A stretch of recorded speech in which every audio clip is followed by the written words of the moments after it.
I'm Ryan Newman, and since I started with Indiana Donor Network and Driven to Save Lives, I found out that some people think that they can't be an organ donor. The truth is, anyone can sign up to be an organ donor. Anyone? Anyone? Are you sure? Yeah, I'm sure. Anyone can sign up to be an organ donor. So don't count yourself out because somebody's counting on you. Go to driventosavelives.org and sign up today. But my heart's going to you, Ryan. Love that shirt.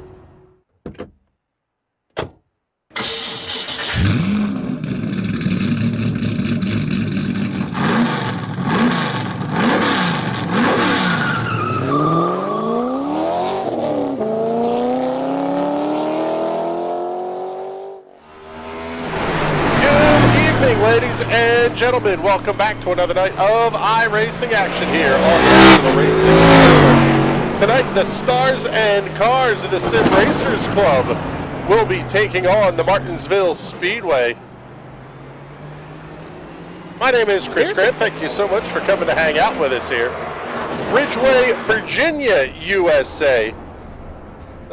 Well, first we'll put up the graphic and we'll show you who we are. Thank you very much to Connor Baldwin for his spectacular work on the cameras. As I mentioned, my name is Chris Graham, and I'm joined in the booth by the Mizzler, Mr. Patrick Byrne. And Mizzle, taking a look here as we're down to about 90 seconds left in practice. Martinsville Speedway, it's short, it's a paper clip. Everybody thinks it's flat as a board. Well, we were talking about this in the pre-race. There's more banking here than at the Indianapolis Motor Speedway. Well, to be fair, the Indianapolis Motor Speedway is flat as a board. But I have stood on that track, and I have never stood on this one, so I can't make a physical comparison. You can't give me the numbers. 12 degrees of banking here, only 9 at the fantastically fast Indianapolis Motor Speedway. Yep, I believe it is 9 degrees, 12 minutes, I believe. 9 degrees, 18 minutes, something along those lines. I believe it changes every time they repave it. Well, yeah, when you're talking about minutes, yeah, you're not going to be that perfect in the pave job. As a reminder, give us a shout in the comments. Let us know where you're watching from. We'll be able to get those up on the screen here. And looking at the practice results as they stand right now, Braden Carroll, very, very quick here at a best lap of 19.331. One of the things, though, is they're not going to run that pace all night because in talking to some of the drivers, Bizzle, you've heard, depending on cautions, this could be a no-stop race. I'm thinking 2 stops like every other SRC race. Maybe not so much. No, the number on the calculator tonight is saying about 163 to 168 laps. With only 175 laps in the race, saving those extra 6-7 laps isn't going to be that difficult. Especially being Martinsville, we're probably going to have a stage caution. Haven't got the word on that yet, but we almost definitely are going to see some cautions due to some carnage, maybe a couple spins. The only thing that makes me think we could have a stop is the high probability of overtime tonight. Yeah, that's a big one here tonight, is are we going to see an overtime period out of this one? You just kind of have to wonder, are we going to see it? And when, if we see it, when does it happen? We'll see as that one comes along, and especially as you mentioned those stages. If we get a caution flag, that's really going to determine what we see out of the race here tonight. Just got to say a huge thank you to Andrew Moore Jr. coming on board as the sponsor of this race. As cars are starting to tick laps by, Johnny Avila goes to the top of the board, 19.651 seconds for that number 63 GM Goodwrench Plus entry. Justin Rideout only about a 1/10 back in the second position. Lap number 2 for Avila will be quick time, 19.409, 19.40 with a 9 for Johnny Avila. Oh, and he's a 1/4 second slow already. Kevin Dick flying to the top of the charts. He's finishing up his run. Let's pick up Richard Fletcher off at turn number 2. Kevin Dick, 19.409. Braden Carroll hasn't set a lap yet. He has been wicked fast for a newcomer to the series, and he's been on top of a lot of the charts, really picking up a storm here in the championship fight. Pick up Andrew Moore Jr. as he's going to come down to complete lap number 2. He was 8th quick. Now he's 2nd quick, only 96 thousandths of a second back of Kevin Dick's time at the top of the board. Those pie-eyed racing guys looking good here at Martinsville. They're definitely showing some speed. That's at a minimum. We'll pick up. Go ahead. I've seen those pie-eyed guys running almost every night in the server, practicing for this race, going absolutely nuts, and their work is paying off right now, absolutely destroying the rest of the field. As we see Johnny Avila's face still on the number 7. No Hunter's pickles on the side of that thing this week. No, I don't think he's updated the paint scheme on trading paints yet, but we'll see. We are doing a manual. But Johnny Avila's face at Martinsville is hilarious. Hunter Waters going to be very quick with a lap time of 19.763 on lap number 1. Already very quickly, there it is. There's the Hunter's fried pickles colors back on that machine. That is the quickest rewrap of a car I've ever seen. That number 7 crew is fantastic, running out on track, rewrapping the car while he's making a qualifying attempt. That is correct. We'll pick up Troy Hayton, who's off of number 2 on lap number 1. Braden Carroll also out on the racetrack right now, as is Tim Knott. Oh, 90210 is already checking in and possibly. So I have a secret tip for Corey LaJoy and Austin Dillon. Just because you've got a TV show doesn't mean you have any talent. Oh my God. Jason Priestley spitting fire here tonight. Braden Carroll going to be... Braden Carroll, 2nd quick. That was a good lap there as he finishes up his run. Tim Knott moving up to position number 6 after lap number 1. That's a great first lap for Tim Knott at a 19.690. Very nice lap for Tim Knott, currently in the 6th position off of turn number 4. Oh, keep it off the wall. Lap number 2 for Tim Knott is not any better. It looks like, yeah, not any better. So Tim Knott, actually, he may have scraped the wall. It may have registered as a no-go.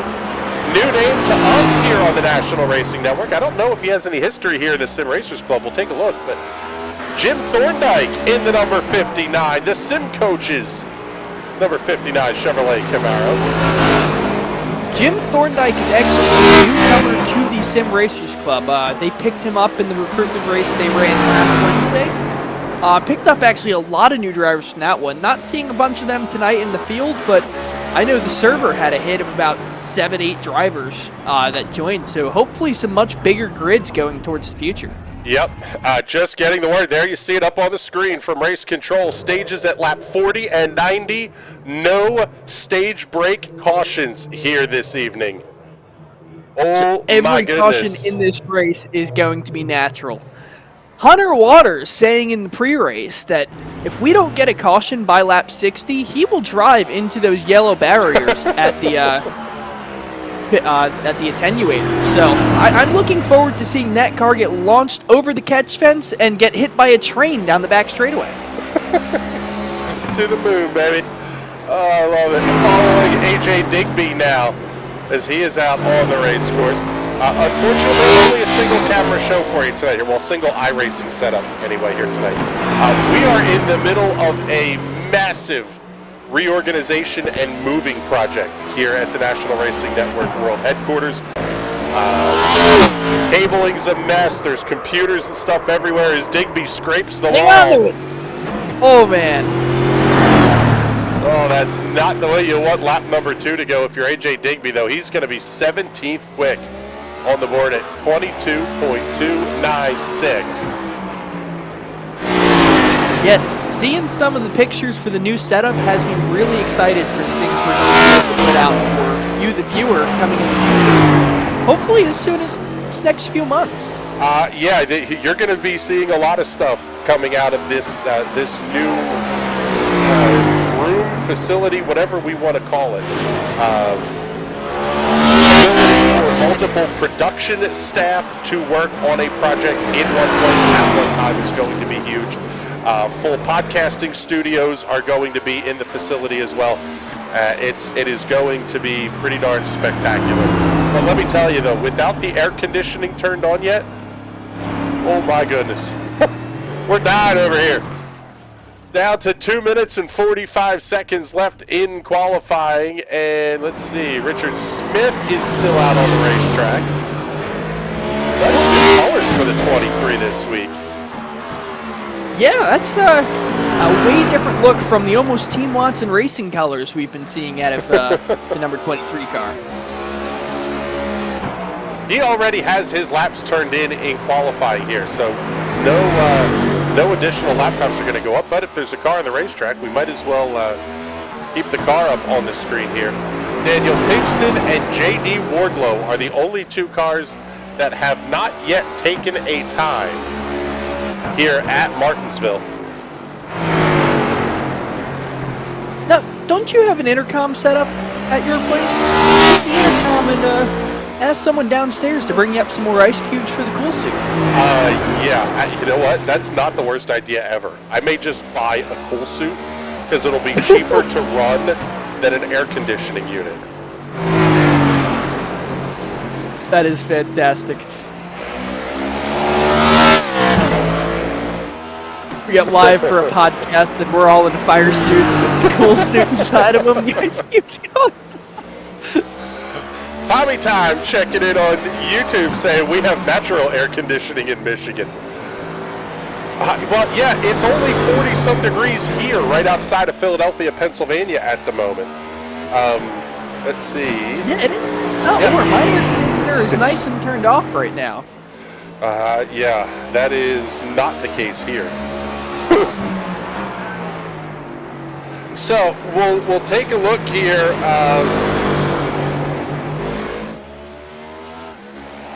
Down to 50 seconds left. If you're going to get a lap in qualifying, it better happen soon. And it looks like Daniel Pinkston and J.D. Wardlow will not make a qualifying attempt here. I'm not even seeing them pop up on the spotter's guide as being available to get onto the racetrack. So.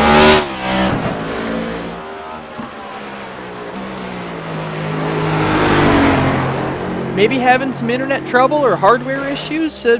In the real world, you have engine failures, part failures, and you crash the car. In the sim racing world, you have those same failures. They're just a little bit different. Yeah, it's just a different kind of failure. That's exactly right. Your sim rig breaks, something, a cable breaks, something. You're out of luck, and you're not going to race today. As time is up on qualifying. Having your brake pedal break on your sim rig sucks, but it hurts a hell of a lot less than doing it in real life. That is correct. Going no brakes into, well, any corner for that matter. Not fun. Not fun in the slightest. Let's see. We'll pull down the sponsor graphics here for just a moment as we get ready to show you the starting grid for tonight's 175 lap event here at the Martinsville Speedway. Starting on the pole. Oh, actually, hold on a second, because we don't have the gaps here either. We gotta get the gaps for you, people.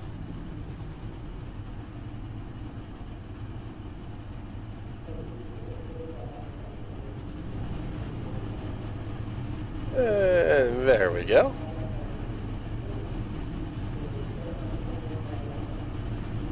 Now let's bring these pretty race cars up here on the screen.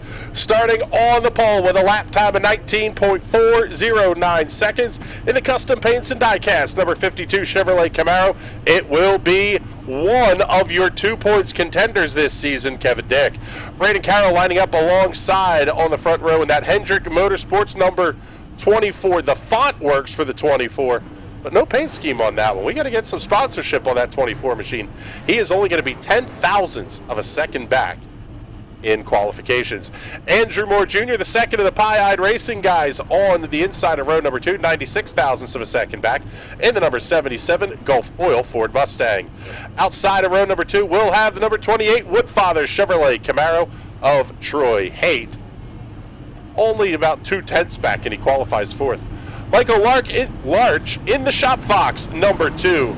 Quarter of a second back in that Ford Mustang inside of row number 3. To the outside, the GM Goodwrench Service Plus, number 63 Chevrolet Camaro of Johnny Avila. Row number 4 is going to have the races. Number 41 Toyota Camry of Tim Mott, lining up alongside the Exalta Superman, number 81 of Joshua Salsi. Only 3/10. Back to the outside of row number 4. Hunter Waters and the Hunter's Fried Pickles Skull Bandit throwback, number 7. Lining up alongside the JW Racing, number 8 of Justin Rideout. A couple of Chevrolet Camaros there on row number 5. Row 6 will have Andrew Mraz in the starting 11th in car number 45. Lining up alongside the number 4 Mountain Dew Zero Sugar of Lee Campbell. Row 7 will have the Sim Coaches, number 59 Chevrolet Camaro with Jim Thorndike, alongside U.S. Air Force Thunderbirds, entry of Richard Fletcher. Thomas Wilhite and Richard Smith going to occupy row number 8. Row 9, John Moeller and A.J. Digby. Row 10, Daniel Pinkston and J.D. Wardlow. Field is under the control of your race leaders. Off at turn number 4. Enjoy this one, folks. Start of this one, gonna be all yours.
Salsi having the look to the inside, or to the outside, I should say, to turn number 1.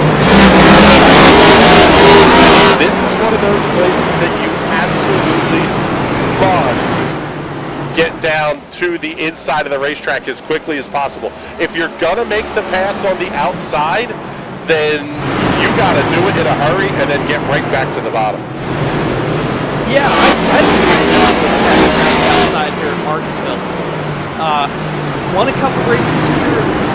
This track is always very tough, but you just got to stay on the bottom. You really have to perfect your bump and run skills. It's kind of the only way to pass around here. It's just bump somebody or get off the corner faster than them and beat them to the side.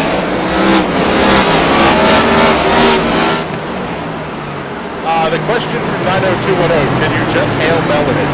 Not in qualifying, you can't. In the race, there's nothing stopping you from trying. I can confirm it does work incredibly well. I actually tried it multiple tracks now, and there's a surprising number of them that it works at. The only problem with hail meloning it is I believe the Sim Racers Club created a rule about it after the Ross Chastain incident of last year. So I don't believe it is a legal maneuver here in the Sim Racers Club, but I'm still curious to see if anyone tries it. Let us know if the audio is better here. 90210. I don't know if this is a backhanded slap at me or not. Cars are like 50% louder than commentary. Wish NASCAR and F1 would leave it like that. Tired of Crofty screaming at me. Are you comparing me to Crofty? And I don't know if that would be a good thing or a bad thing. I mean, the guy is working the pinnacle of motorsport, irregardless of talent.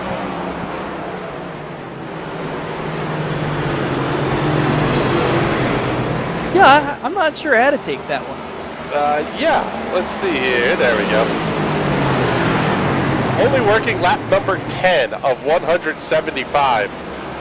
I'm tending to think these guys are probably in a little bit of starting to think about fuel saving, because Kevin Dick is Best lap 19.494, last lap 19.702. You're already backing down 3/10.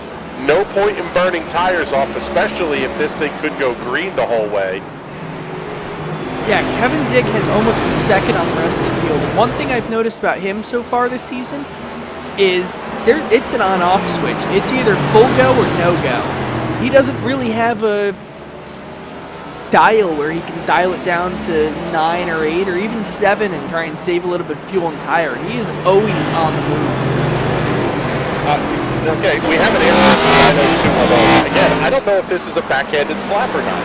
No, this commentary team is Mike Joy levels. Seems good. Well, if these damn keyboard warriors would quit putting stuff up on the screen. God, can you imagine NASCAR on Fox putting live comments up on screen? Could you imagine Mike Joy and a keyboard warrior going back and forth over a caution break? Clint Boyer just absolutely losing his mind. First, Tony Stewart trying not to seem biased about his own cars getting wrecked. picking up Andrew Mraz in the 45. Also Troy Haight, Joshua Salsi, Johnny Avila, all right there. This is the closest fight on the racetrack right now. The leaders have separated themselves out. It's about 9/10 between Kevin Dick and Andrew Moore Jr. 2.5 second back to Brady Carroll. Oh, there's contact. Johnny Avila's in the wall. Big hit, Johnny Avila and Tim Knott both in the wall. We stay green here at lap number 16. Neither car looks too hurt, but... well, yeah, let's see. Oh! Tim Knott almost coming up again in the Johnny Avila. Let's take a look here and see what happened. Off of turn number 2, we'll pick up the Hot Shoe Racewear instant replay. Tim Knott way up the racetrack. Johnny Avila got there. Yeah, I don't know. That one you may have to put on Johnny.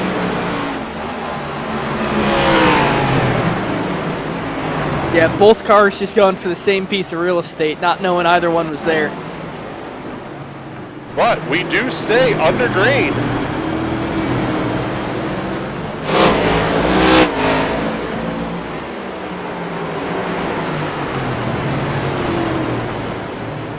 Johnny Avila holding on to the 11th position. Tim Knott well back in the field here.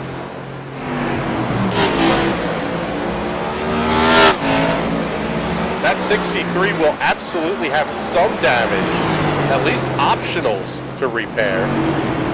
I'm kind of surprised that neither one of those cars broke a toe link in that, because it was not a little hit. I mean, it wasn't huge by any stretch, but it wasn't a little kiss off the wall either. Yeah, but they kind of just dragged the cars against the wall. It didn't look like he kind of smashed straight into it. And he didn't really hit it with the wheel. He hit it more with the headlight of the car, which is going to damage the bodywork a little bit, but it should save the suspension components. Just seeing Andrew Mraz making the move on John Moeller. Richard Fletcher being scored 1 lap down. John Moeller also 1 lap down to the race leaders. Joshua Salsi there in the 81, just coming around the 28 of Troy Haight. That was for the 6th position. Moeller going, well, maybe not. I thought Moeller was going to run wide through 1 and 2, but Salsi will be able to make the move here. Off into turn number 3.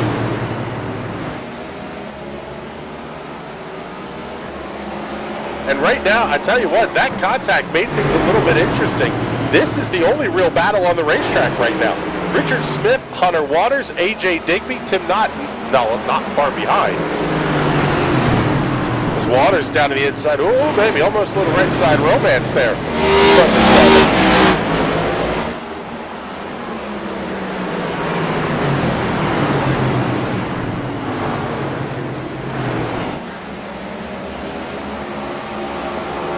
And this is definitely that feel of we gotta be there at the end of this thing. I mean, stage number 1 will come to a conclusion at the end of lap number 40. At this point, you got 13 to go. Just get there. Yeah, there will not be a caution for that stage break, but I think at lap 60 we'll definitely have a caution if we don't get one prior to that from the 7 car driving into that attenuator. We will see if Hunter Waters is a man of his word. John Moeller up to the outside in 1 and 2 as Johnny Avila comes down the inside. Avila just picking up a 2-for-1 blue light special here off of turn number 4, really down into turn number 1. Cue the air raid sirens. Avila completes the first pass on Thorndike. Fortunately, no soundboard tonight, or fortunately, depending on your opinion of our wonderful soundboard. I don't think the SRC folks have heard the soundboard yet. I don't believe they have. I can't wait until we enable that over here and get some email sent to my email. That's right. Discord, we need the soundboard in the Sim Racers Club server, please.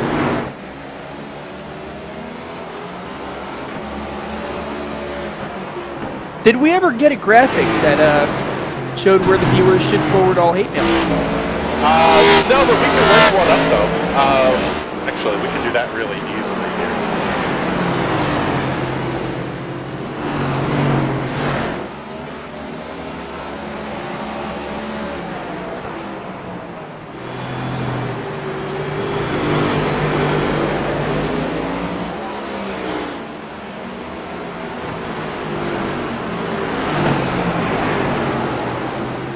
As the field seems to have spread out here a bit tonight, Johnny Avila seems to be chasing Justin Rideout just a little bit, closing in bit by bit every lap. But it might be a couple before he gets there. There it is. I do think we have to work up a formal graphic for that one though. Like flashing red lights or something every time I say something controversial. Johnny Avila going for the pass on Justin Rideout and gets it done easily. Next up on the hit list is going to be Troy Haight coming into turn 4. And caution is out tonight. Caution is out, and it may be trouble. Well, let's see. Trying to see who this Braden Carroll. Yeah, it might be Braden Carroll. Pull up the Hot Shoe Racewear instant replay here. Trying to come around Richard Fletcher in the 24. Richard Smith the second, way up on the outside. Oh, there's contact! And hard into the inside wall goes Braden Carroll. And Fletch didn't come down at all. It's just Braden Carroll had such a run, wasn't expecting him to be there or expecting to be clear by the time he got to the straightaway, and unfortunately wasn't. So, stage number 1 will end under the caution flag here as they will come to lap 37. Leaders will make their pit stops at lap 37. Lap down cars at lap 38. Maybe not. We may get a green and then a green and white checkered the following lap. It's going to be tight here whether this goes green before the end of stage number 1. Still 139 laps to go here at the Martinsville Speedway as we are under caution for the first time here this evening.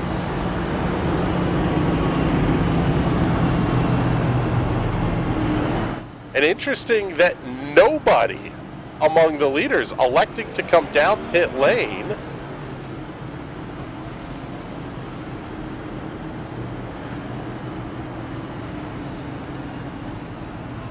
Let's take a look at our positions gained aboard. Andrew Mraz going to be at the top of that board, +8. Lee Campbell up 5, Joshua Salsi up 3, Richard Smith the second up 2, as is the 59 of Jim Thorndike.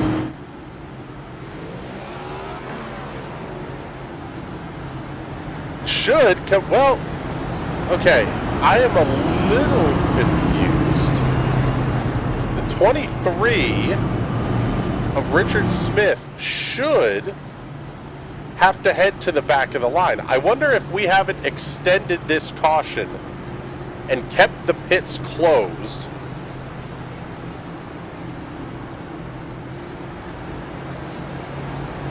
So that the caution is the stage.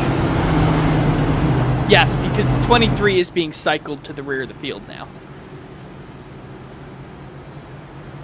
Correct, but we also have not seen the pits open yet either. At least I haven't noticed the green lights.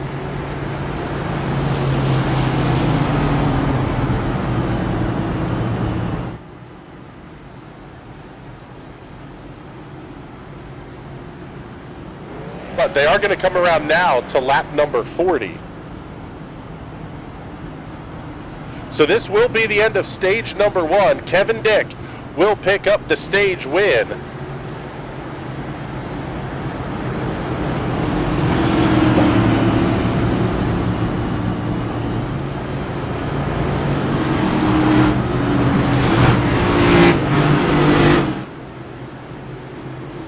And there we go. We did the double file that last time by, so this will be the end of stage number 1. Kevin Dick will pick up the win in Northland Leisure, stage number 1. We'll get down into the start and restart zone. Well, and the caution's going to stay out. They're going to stay doubled up here. So they're going to extend the caution by 1 lap.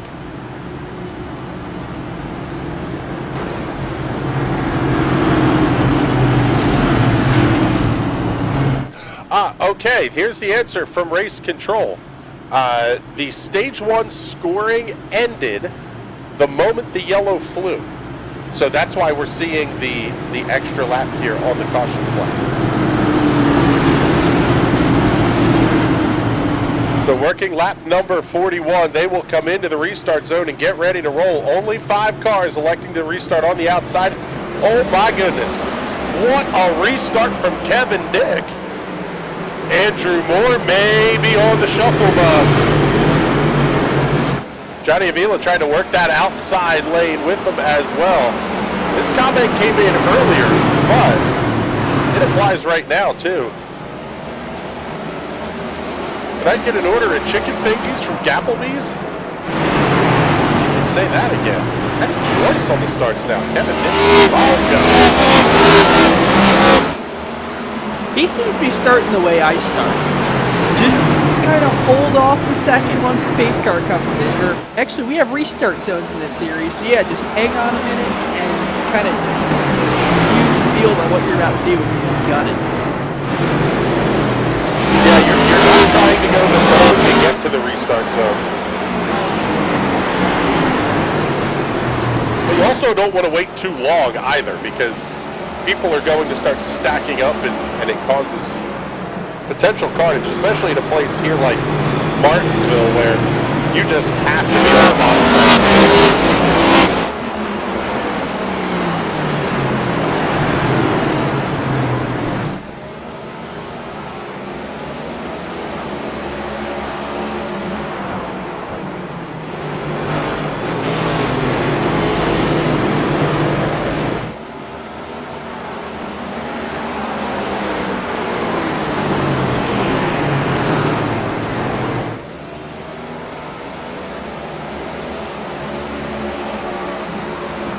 Everyone again seems to just be spreading out very far, just trying to tick laps off the counter. No one's in a real big hurry tonight. Joshua Sousey, though, going for the move on Michael Larch. Larch just lets him by. No reason to bang up the race cars with only 47 laps on the clock so far. Yeah, and the other battle was back here. A.J. Digby was involved in that one. Currently behind Lee Campbell and Jim Thorndike. Hunter Waters, Tim Knott running just behind him. I wonder, by getting that one caution, did that get these drivers enough fuel to make it to the end of the race? I know they were going to be close anyway, but if you were doing some fuel saving, you get the yellow, you're kind of right there in that window at this point now. Especially with how far we extended the caution, I think we're absolutely very close to being on the money.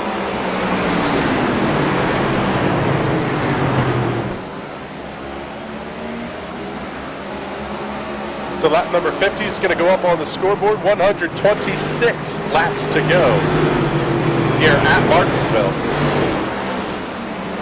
There's no way this race continues to stay green the whole way through. As we get closer to the end of the race, a lot of these guys are going to get a lot more desperate. I think there's going to be a little bit of carnage. Quite possibly. I would not doubt that. It's one of those deals that you start to get aggressive and go time becomes actually time to go instead of you're just kind of thinking about it and putting around. Especially since we have not met our weekly quota for photo finishes here on the Photo Finishing Network, so I think these guys are going to have a fantastic finish tonight. Yeah,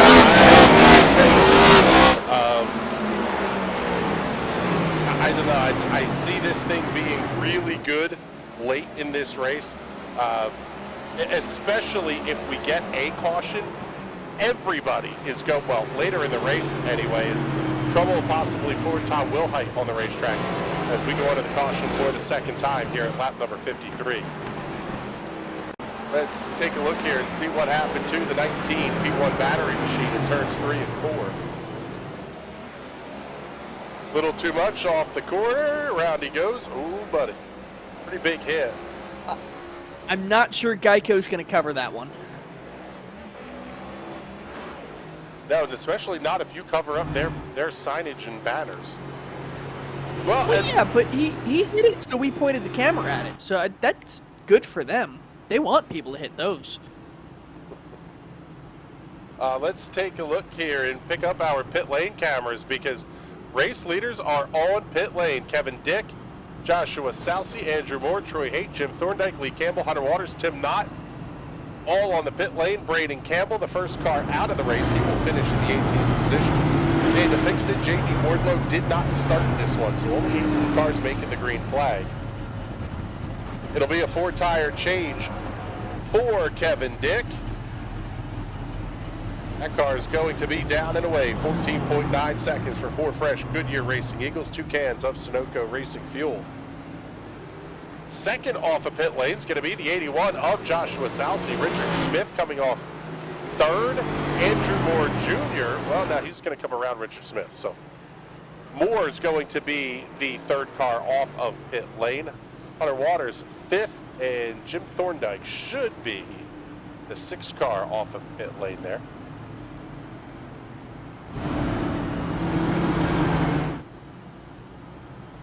It was 15.4 seconds in total for Kevin Dick, Joshua Salcy 14.9, 15.1 for Andrew Moore Jr., Hunter Waters 12.2.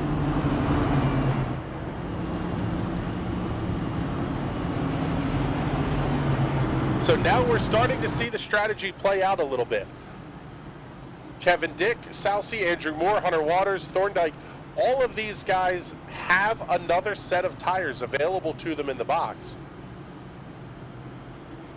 They're going to be quick now, quicker than some of the cars that are up at the front of the field. However, if we get another yellow and everybody else decides to pit, now you're going to kind of flip that script a little bit.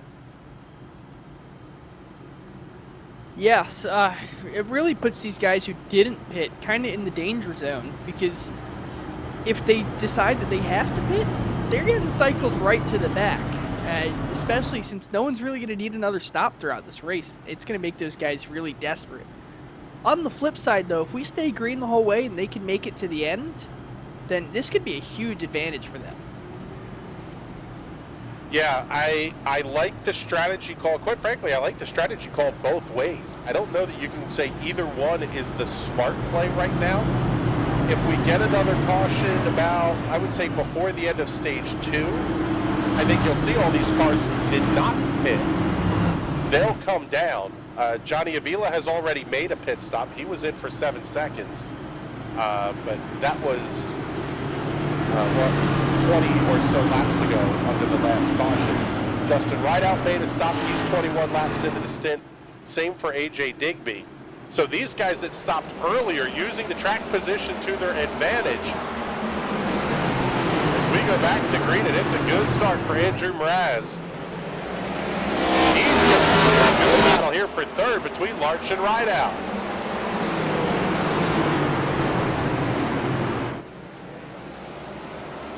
running that tight in the middle of the corner, Bizzle, is almost like you're trying to keep the momentum up, run as low as possible, but also, if any hint of a gap opens up, you're able to slide into it just because you're so much closer. Yeah, and that's really the key. You have to get off the corner fantastically, and if you see an open door or anything, you have to dive into there and get it. This is a track where we either have to close the door by bumping someone out of the way, or absolutely sprint into it once it opens. You can't sit around and putz around here. Yeah, around and around. Any crack in that door is enough to fit a race car through. I know we joke about the Ayrton Senna if-gap car line, but this is sort of a place where even if there's not a gap, sometimes you're just going to make it yourself. Yeah, this is, who is it? Ted Christopher. One bump means I'm here, two bump means get the hell out of the way, third bump means I'm making you get the hell out of my way. Yeah, it's not even I'm making you get out of the way, it's more like you're going in the fence. That was TC's rule. And I watched him use that multiple times in the indoor races in Allentown and Atlantic City. That is a guy I miss getting to see out on the racetrack, because Kevin Dick sets a really nice lap, 19.420, setting a new fastest lap of the race. Gives us a great time to talk about the sponsors of the Sim Racers Club. SimSpeedShop.com, the overall sponsor, the entitlement and presenting sponsor of the Sim Racers Club Sim Speed Shop Premier Series. Make sure you check them out at SimSpeedShop.com for all of your sim racing hardware needs. As we mentioned before, Northland Leisure putting up some cash for the stage winners. Thank you very much to them. You can find them on Facebook at Northland Leisure. Realty Executive Saskatoon putting up the award for the fastest lap of the race. That one right now belongs to Kevin Dick, who's up to the third position with a lap time of 19.420 seconds. Also, Custom Paints and Diecast putting up the award for the Hard Charger. And the biggest loser of the night. Biggest loser will go to Braden Powell. He is down 16 and out of this race, being in the 18th position. As we have the 2 of Michael Larch battling with the 28 of Troy Haight.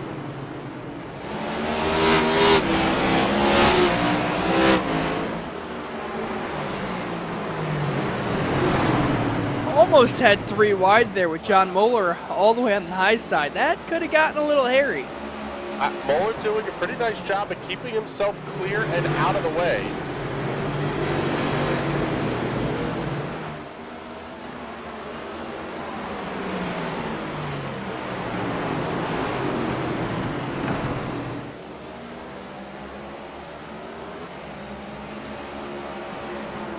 See where else we have battles here. Kevin Dick looking inside of Johnny Avila into turn number 3.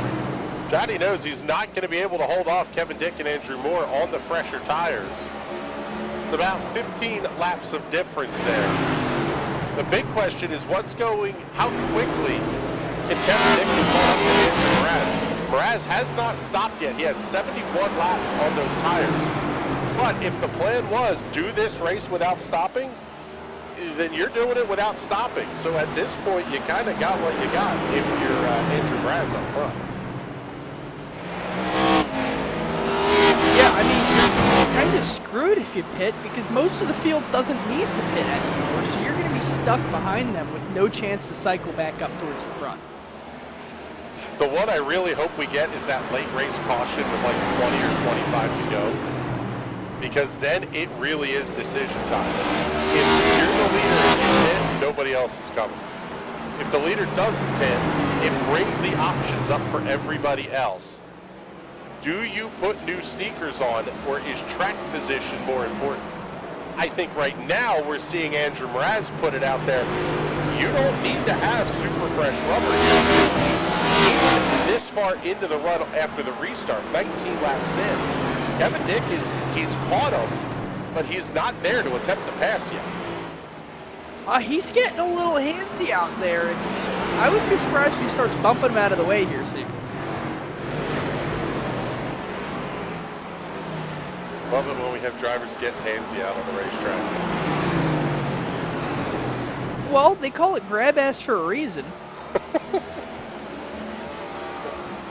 I don't quite think they're to the point of playing grab ass yet. What? Well, maybe. Is Kevin Dick's going to show on the outside? Hey, I got wheels. I'm going to use them. The race car drivers. When have race car drivers ever been called the smartest people on Earth? They're almost as dumb as an astronaut. Yeah, let's strap myself into this thing that's probably going to blow up halfway to space. Yeah, let's sit on top of a bomb and hope it gets us to the moon, literally. Let's hope it only explodes out of one end of it. Yeah, that was when sitting on the launch pad for the Apollo 11 mission when Neil Armstrong looked at his crewmates and said, remember, boys, we're riding to the moon on something built by the lowest bidder. Exactly. Astronauts, while you might have to be very smart to become an astronaut, as soon as you strap yourself to a rocket, you are the dumbest person on Earth. Not on Earth for long, but... Yeah, it's,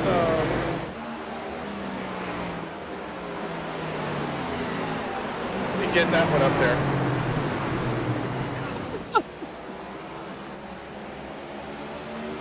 So Mike Massimino actually graduated from my high school, so hopefully he stumbles across this and sends some hate mail. Actually, you know what? I have to look. We had an Andrew Moore that went to the college I went to who was an astronaut, community college that I went to who was an astronaut. I think it was Andrew Moore. I'll have to look and see. What? Andrew Moore Jr. is from our neck of the woods. Could Andrew Moore's father be an astronaut? Now we've just not known about this.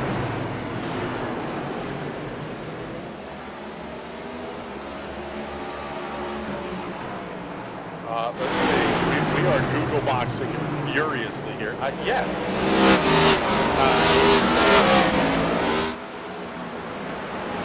Was a NASA astronaut. Hang on, we got a great battle going on track right now. Andrew Moore Jr. watching Kevin Dick and Johnny Avila run side by side.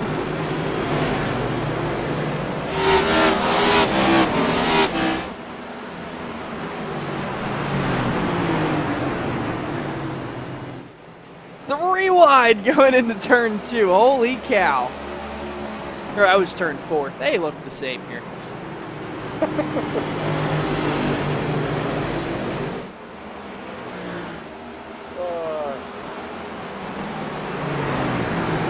Johnny Avila decides to back out of the fight for right now, but he lets Kevin Dick know, hey, I might be on old junk tires, but I can still keep up with you, buddy.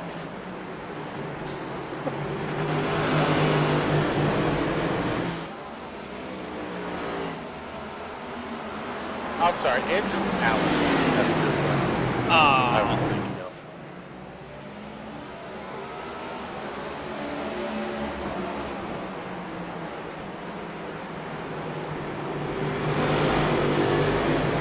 Darn. Probably. We could have called Andrew Moore Jr. Moon Man. After saying astronauts are the dumbest people on Earth, we're going to call them Moon Man. Yeah, you can put the graphic back up on the screen. It's the height of excellence here in the broadcast. Andrew Raz still holding off Kevin Dick, and now Johnny Avila, Andrew Moore Jr., Joshua Salsi, all there battling for the race lead. This is going to be a 5-car fight, and Moore just has nowhere to go. Raz getting the job done. Moore, he wants the stage points.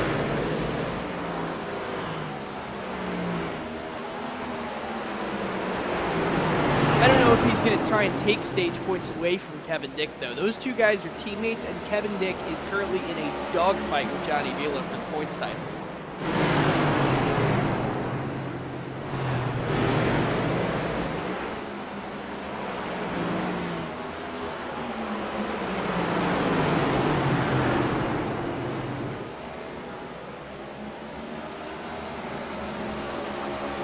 Yeah, just getting the points data pulled up here as we are working lap number 90. Johnny Avila able to get around Kevin Dick. That's going to be good for one stage point. Oh, hold on to it, Johnny. Off at turn number 4, Andrew Mraz going to pick up the win here in stage number 2. Johnny was trying to get that stage win. Now we've seen him almost take the stage win and wreck it. That seems to be his thing. I almost wish we had the soundboard so I can pin the Watson "I don't wreck when I do this" bit. Yeah. Let's take a look here at our point standings entering tonight's race. Johnny Avila holding a 15-point lead over Kevin Dick. That is now 16. Actually, no, because Kevin Dick won stage number 1, and Avila did not score. So it is 10 off, so that's 5 plus 1, 6 points separating Johnny Avila from Kevin Dick as they stand right now.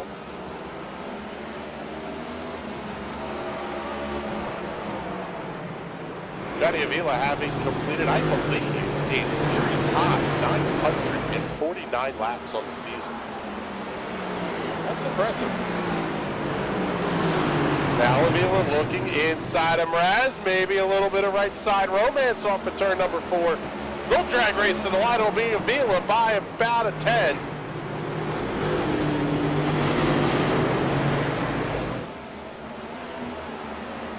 I'm not sure that was even a 10th. Man, lap traffic really going to come into play here. Mraz is going to have to either get back past or get down to the inside. Else he is going to be shuffled way out. Kevin Dick is going to be sure to close that door, so he's going to drop down to, at best, third now. 3 wide going into turn 3. That was tight. Fletch wisely backing out of that one. Kevin Dick able to clear the pass. Mraz slots back into the 3rd position.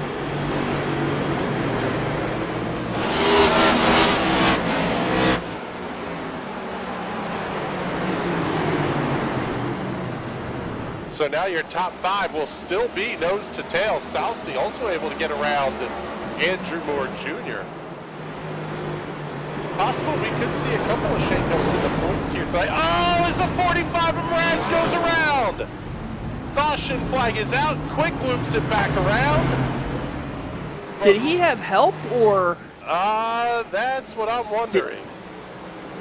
Did he just lose it because he's on old tires? Because if he lost it on the old tires, the whole field's going to look at that and maybe put some new sneakers on. Let's take a look. Oh, no, oh yeah, that was help. He got big-time help from Salsi. And you've talked about this before, Patrick, but you can see the difference in the glow of the brake rotors on that 45 machine. A lot of rearward brake bias on this one. And I would imagine that's going to be by design. Yes. Always at Martinsville, every single lap it feels like, you dial the brake bias further and further to the rear. And wheel hop used to be a huge issue with that. With the solid rear axle, that rear axle would start to bounce around because you'd have the brake bias dialed so far back. Not so much of an issue now with the independent rear suspension, so as soon as these teams really have this car figured out, I believe we could see the track record fall here, especially if we bump up the horsepower number on these cars next year. Yeah, that's been a big point of discussion. Nice move by the 2 of Michael Large. Opting for some realism there and not running into Johnny Avila. They could have run through the pit boxes there, and it would have been a non-issue. But Large grabbed the brakes, makes the show look good, and it doesn't really cost them much of anything. However, we are back to, well, let's pick up the blimp shot here from overhead and pick up our race leader, because he is much farther up. Not so much farther up, though. Johnny Avila electing to pit. He's going to be the first car out of the pits. He's only back there in 6th. He's on the 3rd row. Now, he's on the outside of the 3rd row. Well, they have the choose rule. Depending on where people choose, Johnny Avila could start outside of the front row if everybody else elects to dive off. I forgot about the choose rule in this series. That could shake things up immensely because Johnny Avila on the fresh tires, I almost want to say he can get it done around the outside, but if Kevin Dick can keep some heat in these tires, he is still going to have more grip going into at least turn 1.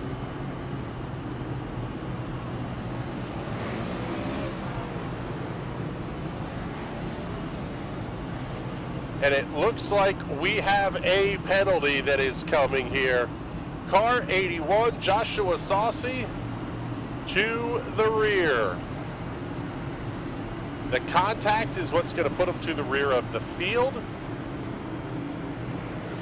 Not sure if he claimed the caution outright, but that is the reason for the 81 machine heading to the back of the pack.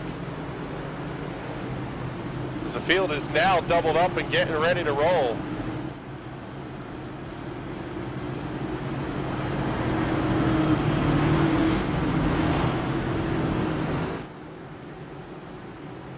We haven't done one of these since the very beginning of the race. Field's coming through turns 3 and 4. Y'all at home, go ahead and crank it up.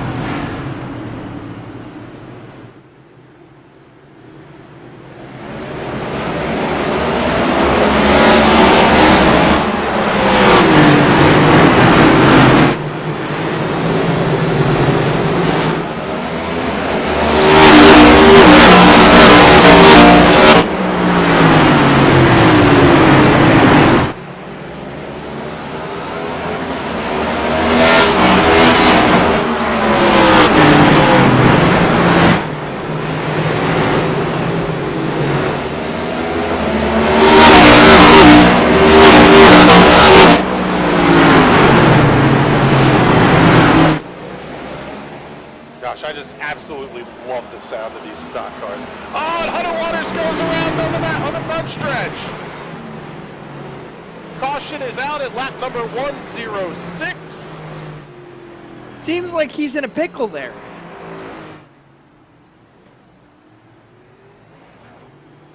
Yeah, I see what you did there, bud. Come on, he brings back the pickle scheme. I'm bringing back the pickle jokes. Don't put the hate mail thing back up.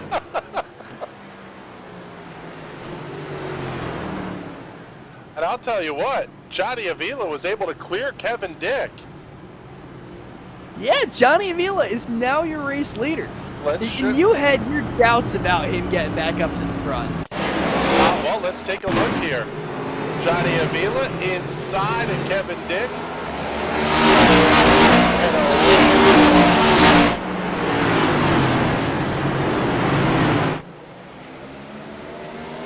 So Johnny Avila back on the race lead. I would imagine we are not going to see anybody elect to come down pit lane this time. Well, get a couple. Joshua Saucy coming in, Tim Knott, Jim Thorndike, Richard Smith the second. But for the most part, I would imagine our leaders are going to be done here on pit lane. Johnny Avila doing a terrible job at trying to fake the field out like he was going to. I mean, that was Carter Lundy quality fake there.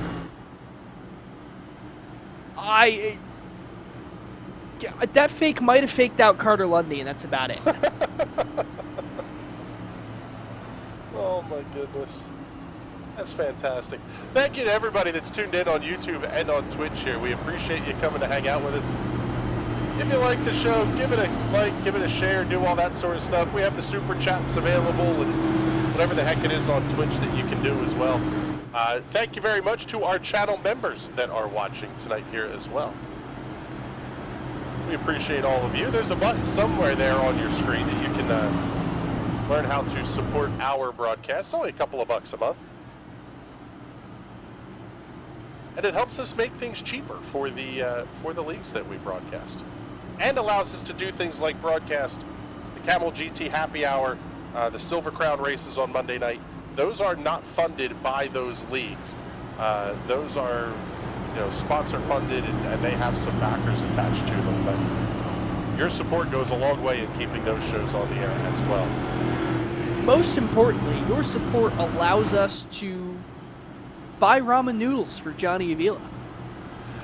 Yep, that came out of that fund as well. And quite frankly, I'm excited to share some of the pictures with you guys.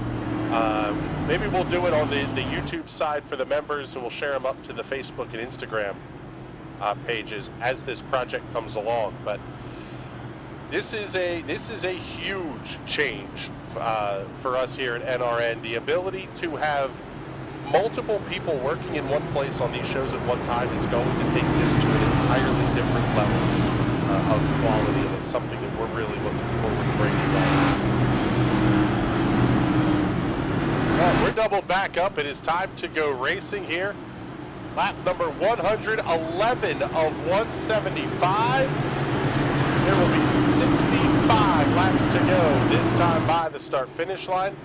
When does Johnny Avila elect to go? It can be any time from now. He's up and gone. Not nearly the jumps we've seen Kevin Dick get. Does Andrew Moore Jr. do the teammately thing? No, he does not. In fact, Mraz is going to be there as well. Man, don't sleep. Can he get back up there so quickly? I was just going to say, don't sleep on that 45 machine now. On junk old tires, he was able to keep the fuel for a long time.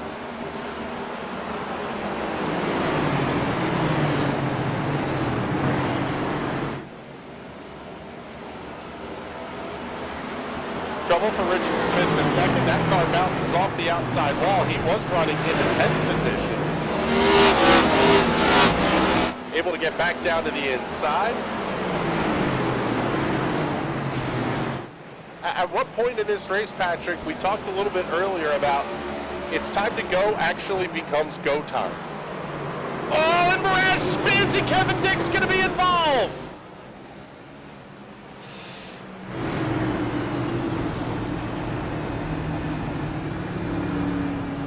Uh-oh.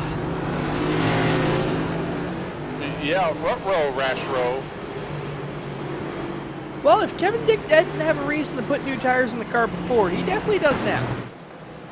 Let's take a look and see what happened here to the 45. I don't think there was anybody around him.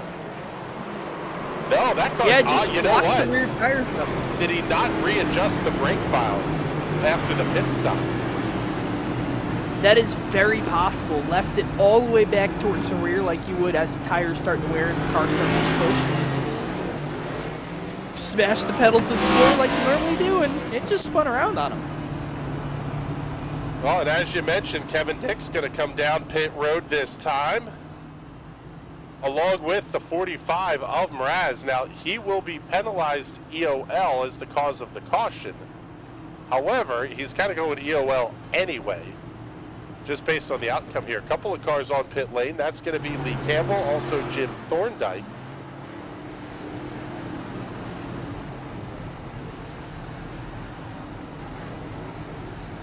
Kevin Dick hits his pit box. It only makes sense. You're going to be restarting from the back anyway. You might as well use that second set of tires while you still got them.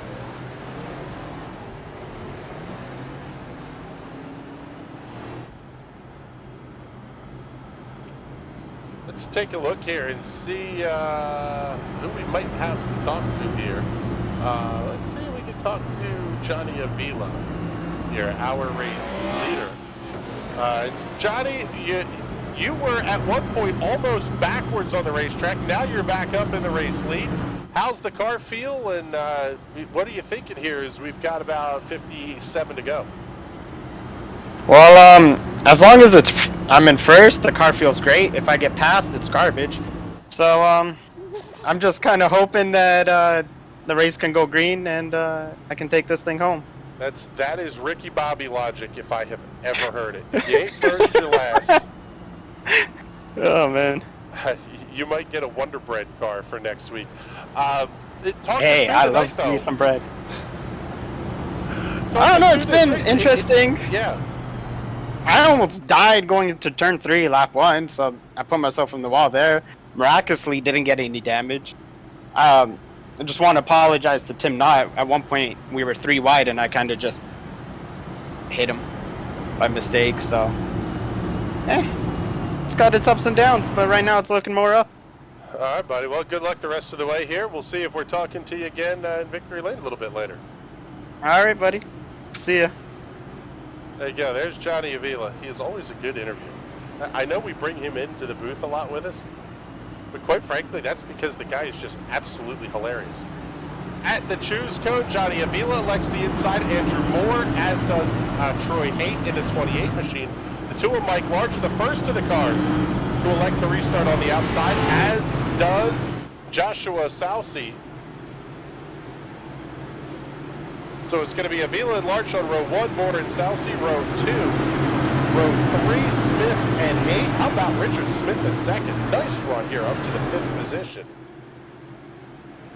Off at turn number 4, green flag goes back in the air. Good restart that time for Johnny Avila. He checks out Michael Large, gonna battle with Andrew Moore Jr.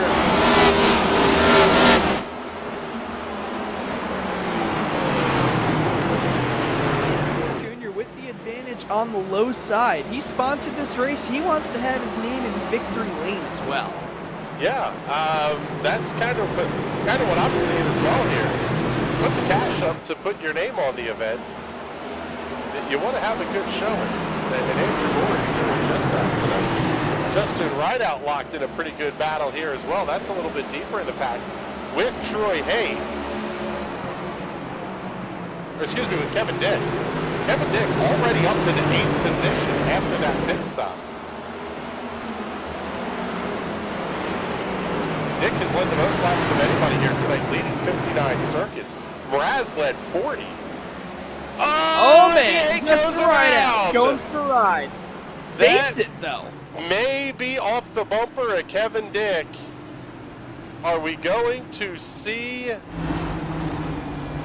penalty here to Kevin Dick? Let's take a look. Hunter Waters was right there as well.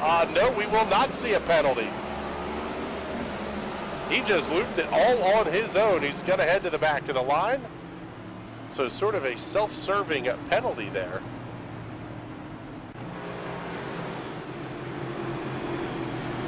I'll tell you what now, Patrick, we're starting to get into restart, handful of laps, caution, restart, handful of laps, caution. You got to think that this is absolute hell on these tires in terms of heat cycling. Yeah, but that doesn't really matter too much at iRacing Super Speedway at Martinsville, because it's really just a track of staying on the bottom. And with everyone having the same junk tires after enough heat cycles, it doesn't really matter unless somebody decides, I got another set in the box. Let's throw them on the car and run up through the field. What's interesting is you see these guys come into turn number 3 here. You can see all the marbles that they're leaving. I mean, basically at the edge of that dark gray asphalt is even starting to marble in, not rubber in, but just marbles. Almost to the point where you really can't be too wide. It's get a little bit more than too wide, and you may be finding yourself in the fence. Yeah, and looking at all those marbles just gave me a great idea for Martinsville Speedway. I'm not sure if they should screw with Martinsville itself. They should build another track next door, an exact copy, but put 45 degrees of banking on that very outside line, and kind of promote the Chastain line a little bit. Obviously not riding the wall, but I think that could be a very fun opportunity for a multi-groove little paperclip. So go like, what about like fully progressive banking, where it's, you kind of go like all the way up to 90 degrees. Well, no, not all the way up to 90 degrees, but you go up to like the 34 that they used to have at Bristol. All the way down, so it's like a 34 outside lane, a 20, 22 kind of Texas Charlotte-esque middle line, and then a 12-degree inside. And that wouldn't be terrible or anything, but then you just kind of bowl shape it. Make the racetrack an actual bowl in the corners. Yeah, I think that could be very, very fun. And I really hope that NASCAR is not listening, because it's a dumb enough idea that they would actually irreversibly ruin this track. I don't think they screw with Martinsville. Well, it is, what, the oldest track in NASCAR? Or one of Yes, the it is. oldest active track in the top 3 series? It is NASCAR's oldest track. They did run Martinsville Speedway in the inaugural Cup Series season of 1949. Didn't they run Riverhead as well that year? Or Riverhead actually, I think, opened 51. Yeah, I don't remember what they ran, but it was sort of a different world then, because it was not uncommon to see a 115 race season. And drivers kind of pick and chose what they ran. In fact, David Pearson is legendary for saying, if I had showed up as much as Petty did, I would have more championships than him. Yes, and that's why Petty is the all-time leader, because he was sponsored by Dodge, and he ran basically Monday through Sunday, every single day of the week, anywhere it was warm enough to go. Oh, that's a hard into the wall backwards. That's Mike Larch. He no greened caution. the wall, and we stay green. Yeah, I called that I was all over the button on that one, but he saved the car and we're still going.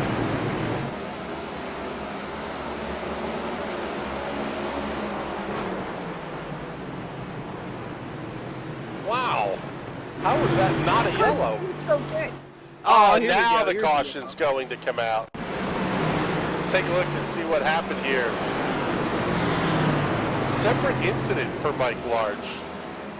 Oh, just kind of same deal. That one, he came basically to a stop right at the inside of the racing line. And that will bring out a caution flag. So now down to 43 laps to go here at Martinsville Speedway.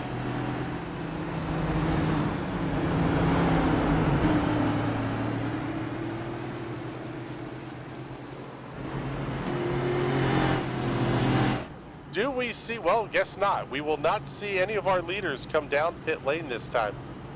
I mean, Johnny was kind of joking when he said it, but when the car is out front, it's great, and when it's at the back, it's garbage.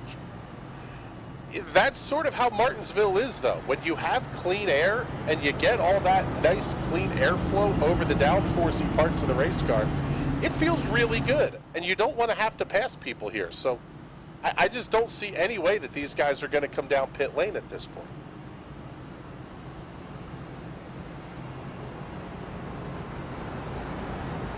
Yeah, I'm thinking about 25 to go is going to be the last point that you would want to come down if you have the extra set in the box and you're towards the rear. Anything later than that, you're going to have a tough time getting up through the field, and anything earlier than that, you're just going to have junk by the time the checkered flag flies anyway. Yeah, and quite frankly, the difference in stint lengths is not all that great at this point. The newest tires on the racetrack amongst the leaders is Andrew Mraz with 16 laps on his set. Johnny Avila in the lead has 35. Actually, we can show you this on the graphics.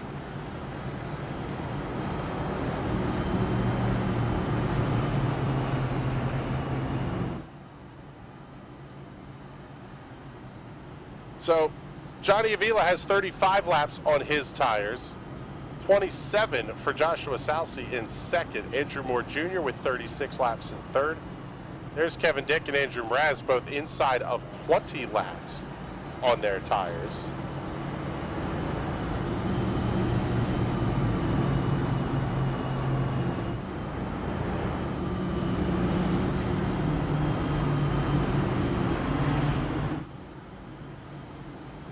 Trying to see. iRacing does not give us the ability to see who has used sets of tires. You can assume that based on the length of the pit stop in most cases, and tonight would be one of those, I would think. Just based on the fact that if your stop was, 13, 14, 15 seconds, you can assume that was 4 tires that went on the car. The question... Yeah, it's not like the open wheelers where... Yeah, it's not like the open wheelers where whether or not you take tires. It's still a 6-second fuel fill. Right, you can fill these cars faster than you can change the tires still, basically.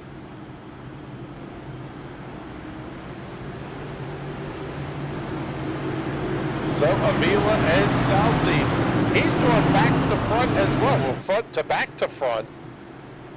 After taking a penalty earlier in the race for avoidable contact, Johnny Avila gets a great start. Salsi trying to hold off Andrew Moore and Kevin Dick. Just sliding down right in front of him.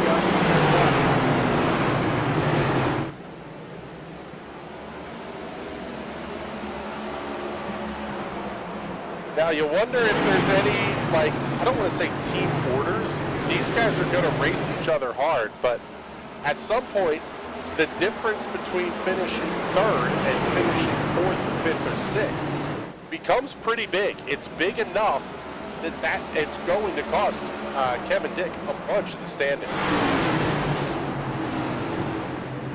Caution is out on the speedway once again. Caution is out. Trouble for Richard Smith.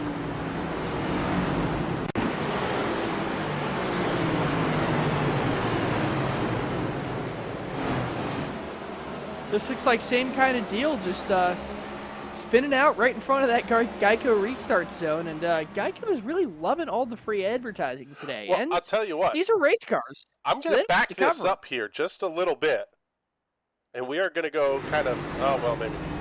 Thought we were going to be able to go frame by frame. Look, keep your eye out off at turn number 4. Everybody is having the same incident down there. You can see all those tire marks heading down for those last 2 or 3 Geico logos. It's almost like you get the slightest bit too much power down and the car just wants to start turning.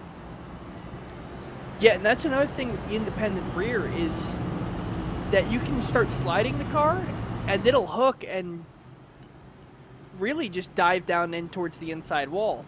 Or it'll hook and hit the outside wall. It's not like the solid rear axle where it would kind of fishtail and slide and you can get it way sideways and save the car. These things are incredibly difficult to save anymore. So Richard Smith II on pit lane now as Richard Fletcher taking the wave around in that Air Force Thunderbirds machine.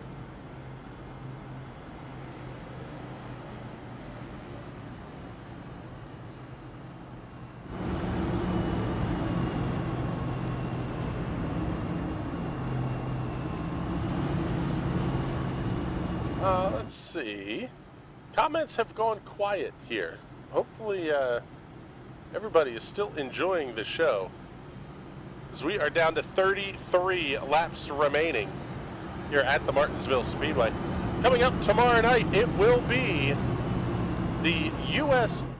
Open Wheel Doubleheader. Coming to you from Watkins Glen International and Bizzle, they're running the Cup layout.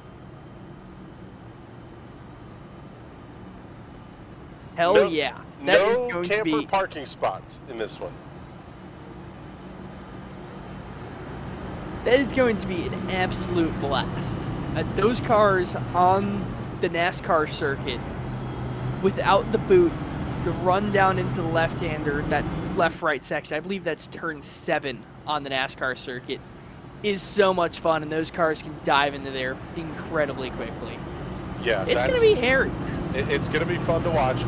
Coming up on Friday afternoon, it will be the Camel GT Happy Hour from Interlagos. That one's going to be interesting. Another racetrack that is not exactly wide enough for these cars to run multi-class. It's going to be fun. It absolutely is. They run semi-truck racing there. I think they have 3 events a year with the semi-trucks over there, and it is fantastic each and every time. It's usually monsoon season for one of them, so they're doing it in the pouring rain driving semi-trucks around there. That track is more than wide enough. At least if you get a bunch of angry Brazilians behind the wheel. Another great recovery drive. Kevin Dick is now up to 2nd. He is going to be outside of Johnny Avila on this restart with 30 laps to go. Avila gets the good jump. Kevin Dick, I think, got enough to get down to the inside. It's going to be tight. Oh, Southsea going to be right there. Dick's able to clear. Put Kevin Dick back up to position number 2, and now he's going on. Oh, but the shove up the racetrack. Oh, there's contact. Oh! Southsea goes around. Andrew Moore Jr. going to be involved in it as well. Richard Smith II takes evasive action. The 81 of Southsea goes around off of turn number 4. There was contact with Andrew Moore Jr. The question is, was that wreck already happening, I guess? I am not sure. I'm going to need to see a replay before I make judgment. Keep your eye on that 81. Everybody slides wide. Oh, yeah. That was full drill him in the back. I'm not sure I can place that much blame on Andrew Moore Jr., though. The 81 was incredibly slow from having to get on the binders from Kevin Dick running way wide. I'm not sure that Andrew Moore was expecting him to be that far off the pace up there. Well, and now this is where things get a little bit interesting. We'll pick up Andrew Moore Jr. here. We'll get him up on the focus camera, because if nobody claims the caution, race control will make the decision of who gets the penalty.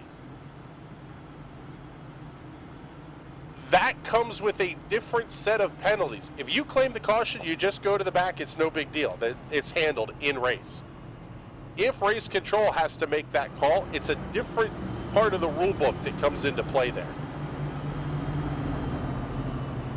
Yeah, I believe it's a penalty after the fact. But you can appeal it. I'm not sure if Andrew Moore is just moving out of line or if he's going to claim it and drop to the back. That's a tough one. I'm not sure that I would claim that one just because of the circumstances. Okay, official word from race control is just coming in.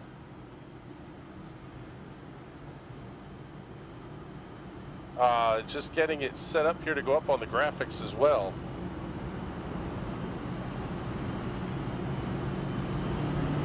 Shared caution responsibility, no EOL penalties. 81 lifted and 77 couldn't see what was in front in time to slow. Yeah, that's the other hard part, is the way these corners are shaped. It's kind of like you get there and you just go, whoa, there's somebody stopped, and you try to grab the brakes and there's just not enough there. Yeah, and that's kind of what my thinking was too. The 77 was not expecting the 81 to be that slow going around the top side. Obviously avoidable contact, but how avoidable is really the question. Well, I don't know that I would call that avoidable. I think that's the whole thing. If it's avoidable contact, it's a penalty. There are times where there is unavoidable contact in racing. But we saw that with the Ryan Priest-Kyle Larson incident this past weekend at Talladega. Priest thought he was clear of that wreck. And then all of a sudden, just bang. He was relaxed in the driver's seat. So it happens in the real world, too. I think that's some of what we saw here. You figure it's done, and then all of a sudden there's a car stopped in front when you get to him. Oh, what a restart from Johnny Avila. Andrew Mraz, the first car to elect up on the outside. A.J. Digby dives down inside. He's going to cover off that 4th position ahead of Andrew Moore Jr.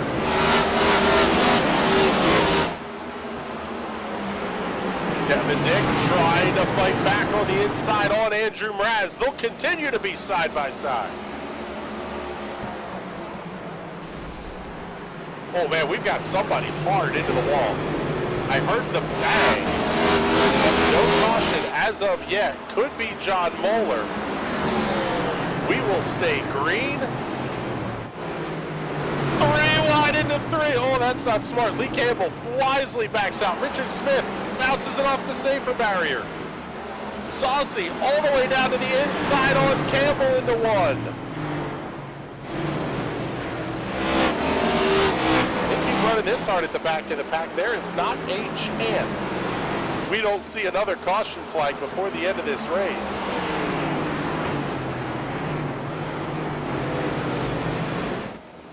New fastest lap of the race, Andrew Mraz, 19.390 seconds. With now 20. Oh, and Mraz spins. He's down to the inside. He keeps it rolling, though.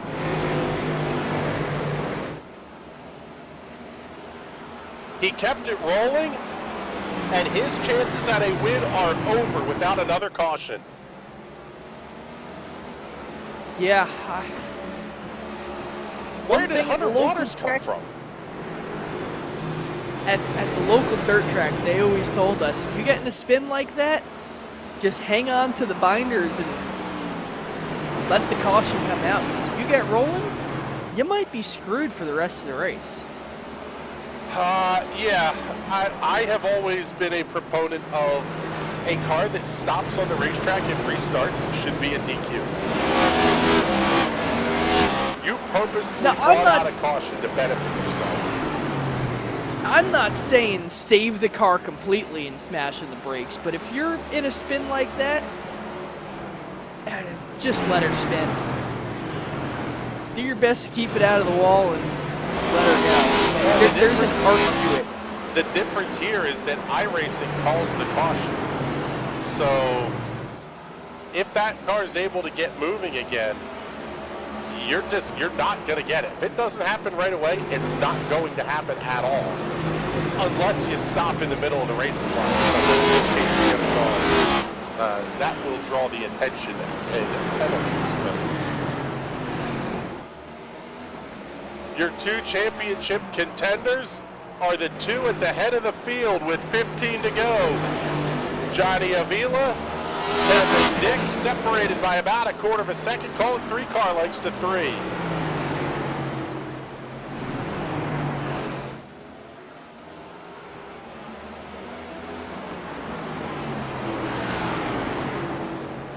You know, I just had a thought, Bizzle. I had a fantastic dinner tonight.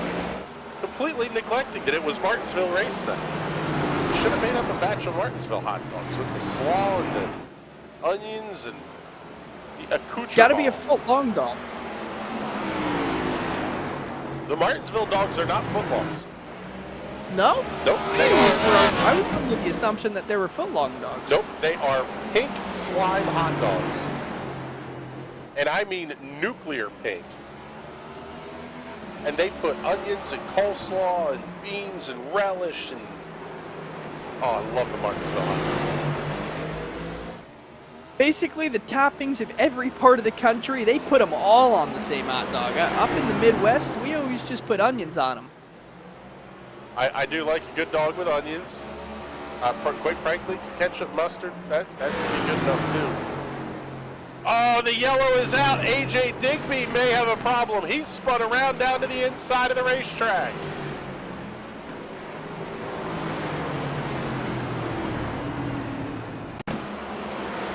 Let's see what happened here to the 14. A little bit of a wider entry into turn number 3. And there's another one. This time hitting the wheeling board. That's, well, we can get another group of names in here that are not sponsoring the broadcast, but I'm all for it. It comes with sponsoring the track. That is correct. You put your money up to get the name there in the real world, we're going to mention your name at least once in a while here.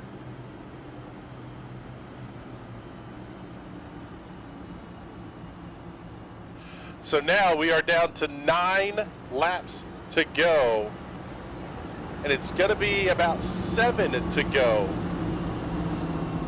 when we take the green flag. Do we get another caution and overtime before this race is over?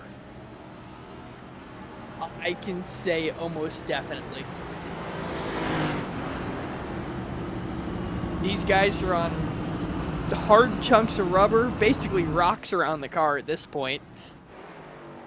And everyone seems to have a shot. There's probably 7 or 8 cars out here that have gotten real close to taking the lead and are able to fight up there at the front, and they're all going to want to go for it. Let's give this guy a shout. Richard Fletcher has hung out and almost every caution since the midway point, he has gotten a lap back. He is now back on the lead lap. Back on the lead lap in the 14th position. Way to stick at it, Fletch. Yeah, that's why, especially if you're running for points in a championship, I always found it silly the people that would spin out and go a couple laps down right at the beginning of the race, because there's always a shot you can get back up to the front. If you spin out and go a couple laps down now with 8 laps to go, I can absolutely see parking it, Alt F4ing out of the sim and calling it a night. But you can't give up early in the race, and Richard Fletcher staying out on track and makes it worthwhile. Thus far, the only car that is out of the race right now is Braden Carroll. Jim Thorndike is, I believe, yeah, he is still on pit lane.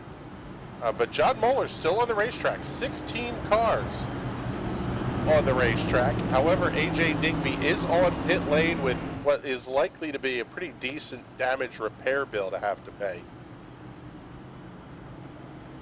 Interesting, we're going to see Kevin Dick take the outside lane here for the restart.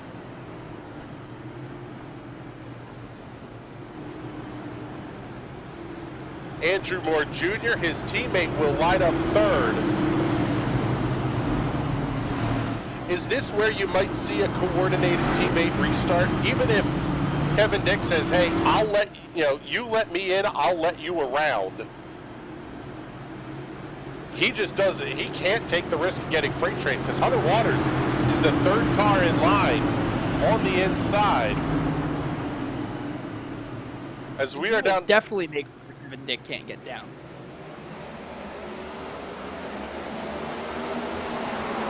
Green flag is out. Kevin Dick does get clear of Andrew Moore Jr. And the battle is on with 5 to go here at Martinsville. Oh, they're going to be 3 wide just back behind. Oh, a little bit of contact there. Everyone seems okay, though. Oh, man, Southsea almost into the back of Hunter Waters. He was into the back of Hunter Waters.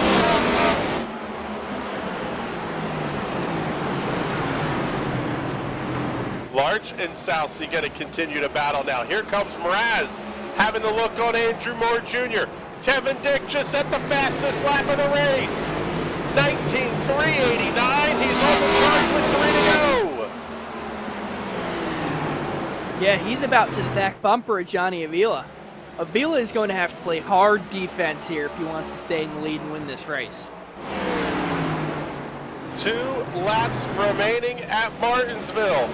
Avila, Dick, Mraz, the 3 by the screen, the top 3 into 3. To the start-finish line, white flags in the air, 1 to go. We will not get the caution to come out. Johnny Avila, Kevin Dick, who's going to be the race winner? Dick's got one more shot into 3. He chooses not to Chastain it. He's not going to get it done. Checkered flag in the air. Johnny Avila wins at Martinsville. Kevin Dick finishing 2nd. Andrew Mraz comes home 3rd.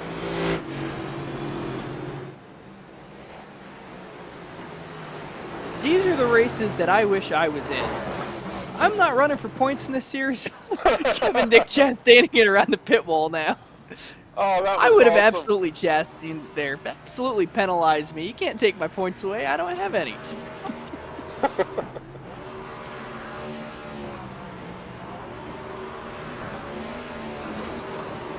Oh, and what a shot to the side of Johnny Avila. These WWR guys sure know how to burn it down and have a party after one of them wins. There he is, Johnny Avila, your race winner. The car already had some damage on it anyway from earlier in the race, so give it that little Chad Knaus kiss inside.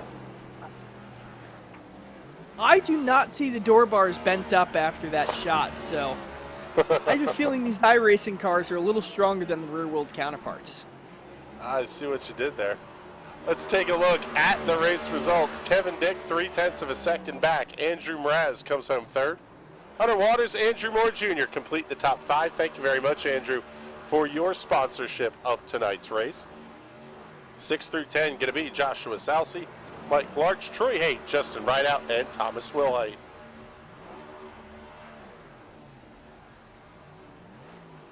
Looking at positions 11 through 20. Lee Campbell, AJ Digby, Richard Smith II, Tim Knott, Richard Fletcher back to 15th. Wow, that was a huge shot on Fletch. John Moeller, Jim Thorndike, Brandon Carroll round out the cars that made the grid tonight. Daniel Pinkston and J.D. Wardlow did not starts here in tonight's Sim Speed Shop Premier Series race at Martinsville. They are getting after it. Yeah, that car definitely will not pass post-race inspection, which might be the goal behind what these WR guys try to do at the end of the race. Just smash it up so much it won't fit the tech blocks if you tried. Yeah. Let's see here. Let's just keep backing this up a little bit. There we go. Let's see if we can't talk to our, let's find our race. Actually, we got Andrew Mraz already here. So we'll bring him up to the waiting room. He'll be our third place finisher here this evening. And Andrew, congratulations. A very nice run here tonight for you. Ultimately just a little bit short of the front, but man, you were a little bit back, a little bit front, a little bit everywhere. Yeah, yes, sir. Definitely backwards, forwards, sideways, spun around. You name it, I got it. Talk us through that kind of the thought process of the night here, because you ran up front, you led a pile of laps. Let me see, 40 in total. The car was good out front after the restart without taking the pit stop. And then all of a sudden it seemed like the wheels started to come off. And then late in the race, you really found some speed again. Oh, yeah, I love Martinsville. I was kind of surprised that people pitted on lap 50 for tires. I'm like, it's a little early, or 40 for under that caution, or 50, whatever. A little early for tires. Usually you want to split this race in half for tires, but yeah, I was kind of surprised to see how well old tires held up against freshies. So it definitely was interesting. The racing was amazing. I actually enjoyed it. First race here, so looking forward to many, many more races. All right, buddy. Well, we appreciate you coming into the booth to check in with us here. And before we let you go, make sure you do any of the sponsor plugs and thank yous that you need to get in. Yeah, definitely. Sim coaches, their hydraulic pedals are what I'm using right now to race with. Definitely helped at Martinsville. You can actually brake a lot deeper than some of these other drivers and feel the braking points a lot better. You for broadcasting, Jordan and Sam for putting on this amazing league. My teammates, Jim was here tonight, but also Michael Mueller, who was watching, and Anthony Hanley and Quentin Clark. They're going to be watching later. So other than that, that's pretty much it.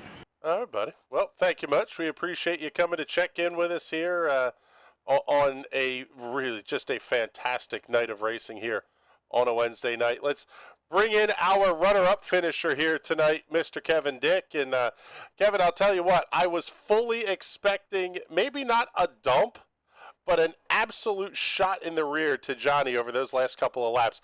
We're seeing you put up fast lap after fast lap. It had to be almost a little frustrating that you weren't quite there to the bumper yet to even at least say hi yet. No, there was one point with like 2 or 3 to go that I could have done it, but I didn't want to do it too soon. I was really hoping I could have done it on the last lap, but Johnny was able to get a little bit of a gap, and I didn't want to just send it on in there and wipe us both out. Did the thought of Chastaning it in the turn 4 cross your mind? A little bit. Just a little bit. But no, I don't know if I'd do that. I don't know what Sam would say. I was just going to say, I know it was discussed after the Hail Melon last year, but man alive, that makes for such an incredible way to close out a show. I'll tell you what, you really needed this second place finish tonight too, because down to just a couple of races left in the spring season championship, and it's going to be right about where we entered the night, about 15 points or so separating you guys with just a couple of races left. Yeah, it's gonna be close. Just gotta keep taking off these good runs, get the stage points, and get the good finishes, and try and earn those bonus points because those really help out too. Yeah, they were big tonight for you. Congratulations on picking up the second place finish here. And before we let you go, do all your big sponsor plugs and thank yous. And I'll give a shout out to the guys at Pie and me and Andrew. Going strong. Good to see him running up here. Sucks that he couldn't get out the top, 3, but top 5 is always good. Give a shout out to Jordan and Sam for great guys. Great league to run in. Give a shout out to Chris that paints a diecast, always painting great cars, and you guys up in the booth for putting on a great show. All right, buddy. Well, thank you much. We appreciate you coming to hang out with us here. And now it's time to bring in our race winner, a guy who, well, we talked to him a little bit ago, and he said the car was great when it was out front and garbage when it wasn't.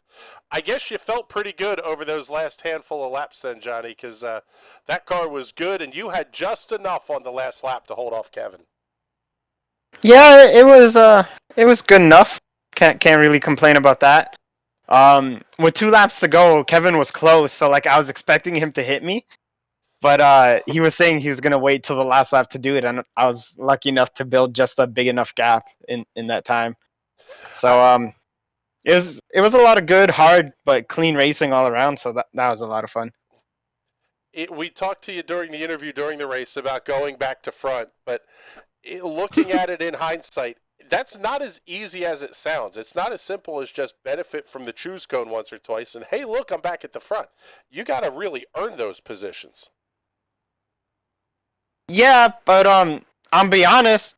The only reason why I got into the lead was hey, look, nobody's on the outside, and it was right after I took fresh tires. I just ended up restarting second because nobody picked the outside. It's okay, I don't got to drive through the field now. Well, yeah, you take the freebies when you can get them. That's Hell always a good thing. And man, I'll tell you what, this is going to be pretty big for the points battle hopes here with Kevin. I don't know that it's going to be within 1 point again when we get to Kansas, but anything can happen next week at Talladega. Yeah, but I don't know. I really like plate racing. Last week, with all the official races being at Talladega, I gained iRating. This week they're at Dover. I lost 300 iRating, so I'm kind of hoping that I can keep the plate luck going. Well, we'll find out. Maybe pack up on the ramen noodles there and go nuts here as we get ready for Talladega next week. Man, congratulations. Great win tonight. And before we let you go, do all the sponsor plugs and thank yous. Yeah, I like to dedicate this one to Tyler. He knew he had to take the night off, so I wouldn't run into him. So that was a big brain move there on his part. But I also like to thank all of my teammates each and every week. They're a lot of fun to race with. Richard Fletcher, freaking flying on that outside on those restarts. I think at one point he was 5 laps down and came back on the lead lap. So that was a great recovery. He's literally the definition of don't quit. So I'm really proud of him. And just you guys up in the booth, always bringing a great show to watch and always great to talk to. All right, buddy. Well, thank you much. We appreciate you coming to hang out with us here for a couple of minutes anyway after the win. And I'll tell you what, Bizzle, we got a heck of a show here tonight out of the stars and cars of the Sim Racers Club. Kind of what we would expect out of a race at Martinsville. Really just a fun show all the way around. Yeah, this one was pretty wild. Little bit caution-y for a Sim Racers Club event, but it is Martinsville. You either get a super clean race around here or you get a bunch of cautions, and 9 times out of 10, there's a lot of them. It just comes with the territory here, so no fault to any of the drivers. They raced as hard as they possibly could, and it put on for a fantastic show. Yeah, and actually one of the things that's kind of interesting to think about in terms of the Sim Racers Club rulebook is if the caution laps are under, I believe, 15% of the total running, drivers with racecraft penalties get those cleared. I don't know that we met that mark tonight. So that means the penalties would stay on the board. And now you either are staring down potential repercussions for incidents tonight, next week at Talladega, or you got to be really careful in a plate race so you don't have to sit out Dover or Kansas.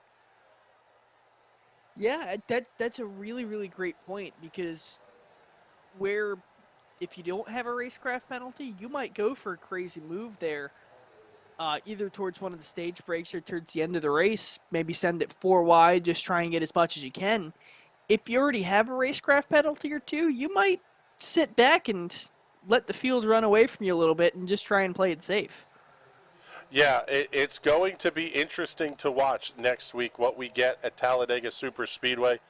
I am looking forward to it, though. I love watching the Sim Racers Club guys take on Talladega because they run, as always, they run clean. So you can get, especially if there's no cautions, the only kind of time the field gets split up is if you have green flag pit stops, and they all seem to get packed back up together anyway. But, man, a great show tonight. Thank you very much to Sam and Jordan, the guys that put on the Sim Racers Club. We appreciate everything you guys do to have us around and quite frankly, let us be a bunch of knuckleheads up here in the booth. But with that, it's time for Bizzle and I to get the heck on out of here. We got a big show coming up tomorrow night. Watkins Glen Cup Series layout for the U.S. Open Wheel Championship, and on Friday afternoon, it will be the Camel GT Happy Hour. Until then, for Patrick Byrne and everybody here at the National Racing Network that makes these shows happen, my name is Chris Graham. Thank you so much for hanging out with us. We will talk to you all soon. Have a great night, everybody.